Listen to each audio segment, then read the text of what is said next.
दक्षिण पूर्व एशिया में उठी युद्ध की लपटें, अमेरिकी F-16 से बरसा कहर, चीन के सहयोगी पर आफत टूटी, तीसरे विश्व युद्ध की गूंज तेज। एक प्राचीन शिव मंदिर बना खून खराबे की वजह, कंबोडिया की एक भूल पर थाईलैंड ने बरपा कहर, आसमान से बरसी मौत, जमीन पर तबाही। कंबोडिया को घुटनों पर लाएगा थाईलैंड, जो भर चुका है अमेरिकी इजरायली हथियारों का भंडार।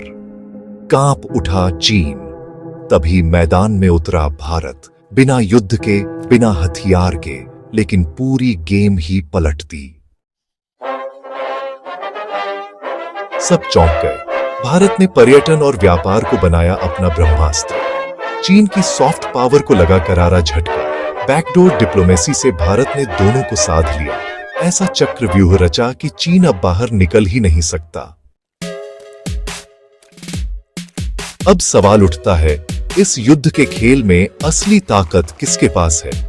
3 मुख्य पैमानों पर किसी देश की ताकत को परखा जाता है: जनसंख्या, अर्थव्यवस्था और सेना। इन तीनों ही क्षेत्रों में थाईलैंड कंबोडिया से बहुत आगे है।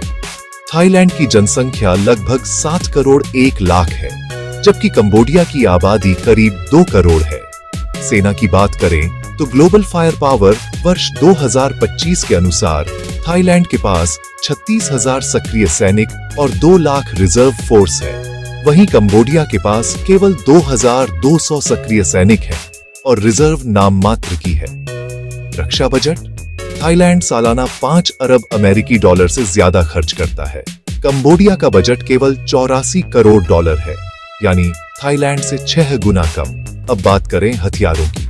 थाई वायुसेना के पास 72 फाइटर जेट्स हैं, जिनमें अमेरिकी F-16 और स्वीडन के ग्रिपेन जैसे अत्याधुनिक जेट शामिल हैं। वहीं कंबोडिया के पास एक भी आधुनिक फाइटर जेट नहीं है। अटैक हेलीकॉप्टर की बात करें तो थाईलैंड के पास 7 है, जबकि कंबोडिया के पास एक भी नहीं। जमीन पर थोड़ी बहुत बढ़त कंबोडिया को टैंकों की संख्या में दिखती है।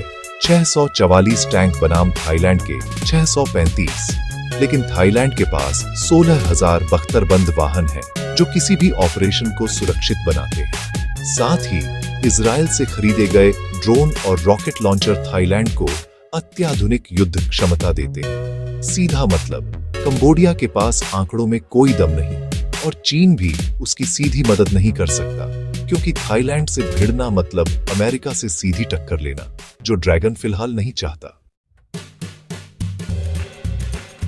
जब दुनिया की नजरें केवल F-16 और तोपों पर थीं, जब सुपर पावर्स अपने अपने मोहरे तैयार कर रहे थे, उसी समय भारत ने बिसात पर खामोशी से ऐसी चालें चली जिनका असर बम से कम नहीं था।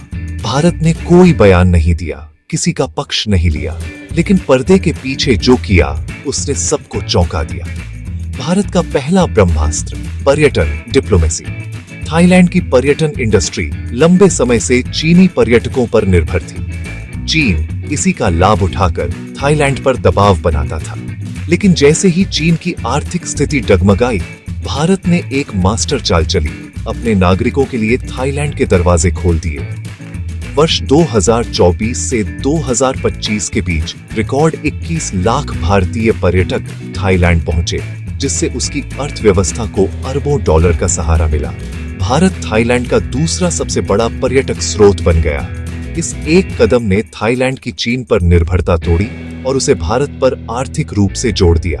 भारत का दूसरा ब्रह्मास्त्र: सांस्कृतिक डिप्लोमेसी। भारत ने अपनी एक्ट ईस्ट पॉलिसी के तहत थाईलैंड में योग, आयुर्वेद, रामायण और बौद्ध संस्कृति के कार्यक्रमों से सांस्कृतिक संबंधों को गहराया। इससे वहां की आम जनता में भारत के प्रति जुड़ाव बढ़ा, जो धीरे धीरे चीन की सॉफ्ट पावर को हटा रहा है। तीसरा, मास्टर स्ट्रोक: रक्षा डिप्लोमेसी। भारत ने थाईलैंड और कंबोडिया दोनों देशों के सैन्य अधिकारियों को अपने डिफेंस कॉलेजेस में प्रशिक्षण दिया है, यानी दोनों सेनाओं में भारत को एक भरोसेमंद तकनीकी मित्र माना जाता है। इससे भारत को रणनीतिक बढ़त मिलती है, बिना किसी सेना भेजे। भारत ने चीन को उस स्थिति में ला खड़ा किया है जहां वह न तो कंबोडिया की खुलकर मदद कर सकता है और न ही थाईलैंड को डराने की स्थिति में है। सोचिए, अगर चीन कंबोडिया के लिए कूदता है तो अमेरिका से भिड़ने का खतरा है, अगर कुछ नहीं करता तो उसका प्रभाव खत्म होता है। वहीं थाईलैंड अब चीन से डरने वाला नहीं रहा, क्योंकि भारत से उसका 16.5 अरब डॉलर का व्यापार और 21 लाख भारतीय टूरिस्टों की आमद अब उसकी नई सुरक्षा कवच है। भारत अब केवल एक क्षेत्रीय शक्ति नहीं, एक रणनीतिक महाशक्ति की तरह उभरा है। भारत ने कंबोडिया के चारों ओर भी घेरा कसना शुरू कर दिया है, लाओस और वियतनाम में निवेश बढ़ाकर। इससे कंबोडिया की चीन पर निर्भरता अब उसके लिए खतरा बन रही है। यह है असली चाणक्य नीति, जब दुश्मन को सीधे न मारो, बल्कि उसे इतना कमजोर कर दो कि वह खुद ही हार मान ले। भारत किसी भी सैन्य गुट में नहीं है, न ही अमेरिका की कठपुतली बना है, लेकिन मालाबार जैसे त्रिकोणीय सैन्य अभ्यासों से साफ है कि आने वाले वर्षों में रणनीतिक केंद्र बिंदु भारत ही होगा। अब सवाल आपके लिए, क्या भारत की ये सॉफ्ट डिप्लोमेसी और टूरिज्म स्ट्राइक चीन की सबसे बड़ी हार का संकेत है? क्या भारत ऐसे ही खामोशी से चीन को हर तरफ से मात देता रहेगा? क्या तीसरे विश्व युद्ध के इस छुपे अध्याय में भारत ही असली नायक बनकर उभरेगा? अपनी राय नीचे कमेंट में जरूर बताएं। वीडियो को लाइक, सब्सक्राइब और अपने दोस्तों तक जरूर शेयर करें। जय हिंद, वंदे मातरम।